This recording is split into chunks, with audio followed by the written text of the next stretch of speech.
The carnivore diet. How much fat is right for you?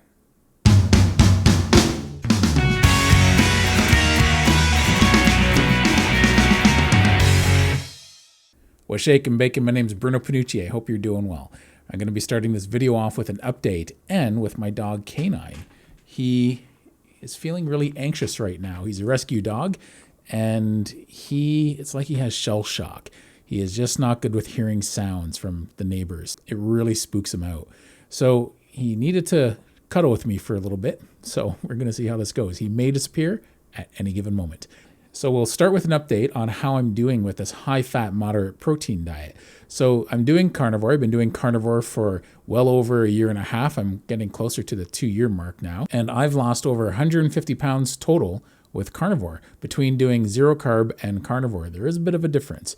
And what happened was I plateaued. I plateaued for the last 8 months. Now, why was that? I was on nothing but protein and fat.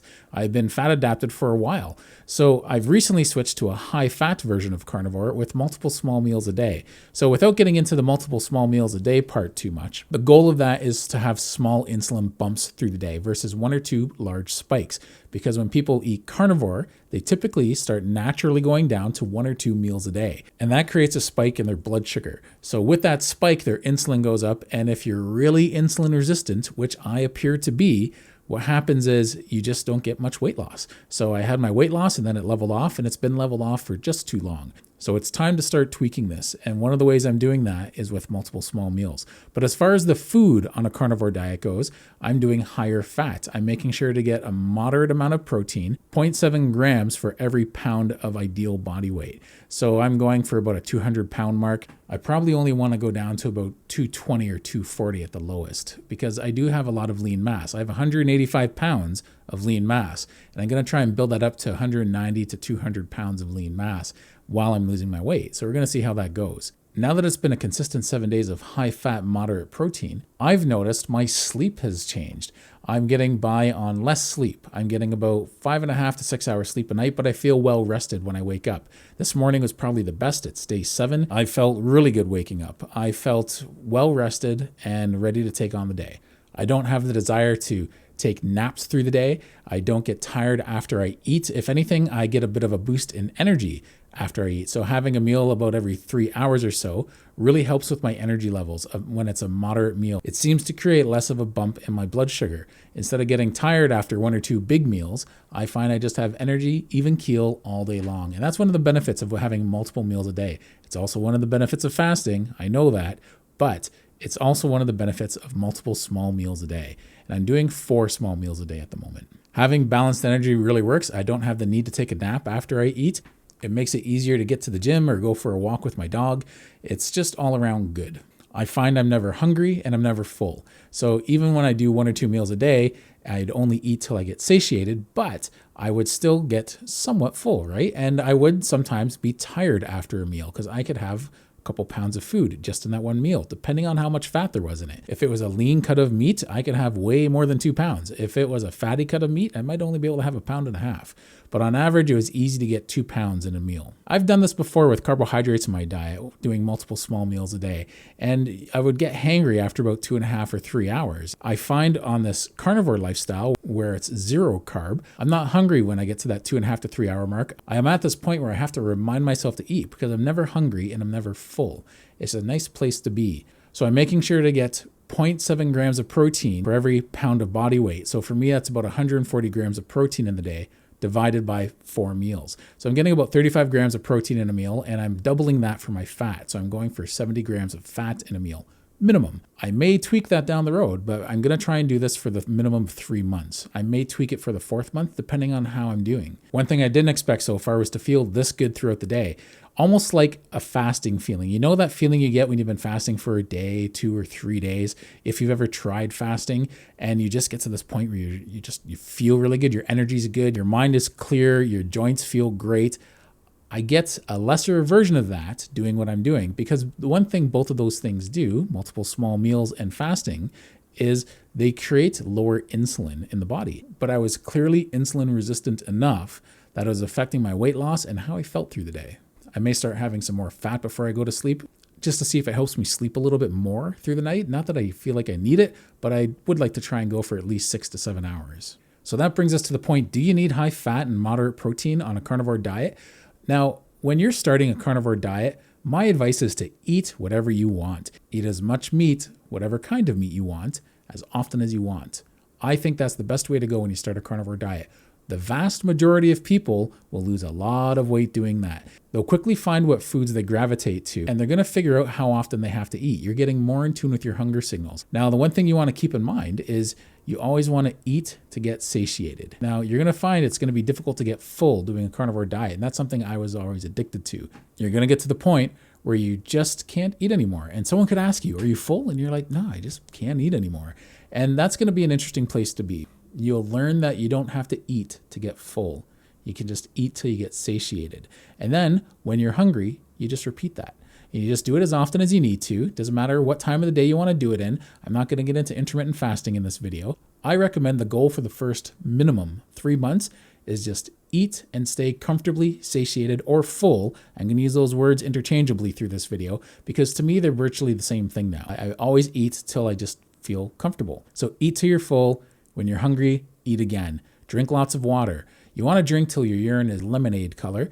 You know, if you're flushing all your electrolytes out by drinking too much, you're probably going to get a lot of leg cramps. I think there's a greater risk of being overhydrated on this way of eating than underhydrated. So if you're getting cramps, I highly recommend paying attention to your hydration levels and just keeping it under control. See what works best for you. Like I was touching on, you're going to start gravitating to certain meats. I found chicken made me more hungry within 5 hours.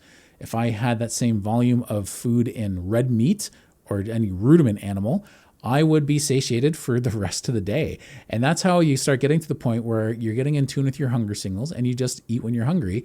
And people start going down to 3 meals, then 2 meals, and sometimes 1 meal because they just feel satiated. They just don't feel the need to eat later on. So I'm typically not hungry in the morning. And if I had breakfast at 11 o'clock or just started with lunch and I had a big meal, I could get by the rest of the day comfortably and not eat unless I was really active. And then maybe I might have a meal at 7 or 8 o'clock at night. Why is red meat more satiating? Well, it has a higher fat content. Red meat just has this higher fat content that just makes you feel more comfortably full. And you can go longer without meals. It's just more nutrient dense. Chicken and turkey is a protein dense food, but it's not a nutrient dense food. And what happens is if you do that too long, you're eating too lean. You're going to start getting some pretty serious issues. You might start losing your hair. Your sleep is going to suffer. You're going to have a lot of brain fog through the day. You might notice you're getting cold and tired through the day. Those are not good symptoms. And if you're going through that, it may mean you're not getting enough calories and or it might mean that you're not getting enough fat. So lower your protein a little bit and up your fat, or at least up your fat. See how you feel. This is as much of an art as it is a science. You have to find out what numbers when it comes to your protein to fat ratios work best for you. But at first, just eat. Just eat whatever you want and let your body tell you when it's hungry and get back in tune with your hunger signals. Not everyone needs to lose weight doing this, and you're going to find out what meats work best for you. After doing this consistently for a year and a half and inconsistently for years before that, I finally gone to a very high fat version of this where I'm getting at least 80% of my calories through fat. So why am I doing that? Because I'm at a plateau. I don't really recommend this for someone who's not plateauing. If you find you're doing really good at maybe 70 or 75%, keep doing that. And if you find you want to tweak it after a while, then start playing around with it. And if you want to start adding more fat to your diet, do that. Now, I add butter to my diet for the fat because it's easy. So I'm the king of simplicity. I just want to do something that's going to make my life easy. So it's easy to bring along with me if I go anywhere. It's easy to grab at home. If I'm in a rush, I'll literally just take a knife to the butter and eat some butter straight, and then I'll eat the patties back and forth between the two. If I have time and I'm at home or I just don't have to rush too much, I'm not between clients, I can have some butter with each bite of my burger patty. And I like that the best. I can eat butter straight. I just find I don't always want to. So I'm not getting much sleep now. I'm getting about 6 hours a night, but the quality of sleep is really good. I'm not waking up too much. I found in the spring when I went to a very high fat version of Carnivore, and I was getting a lot of calories from Carnivore, my sleep was phenomenal. It was the best I had slept in years, but I also put on a lot of weight because I was getting 4 pounds of high fat ground beef a day.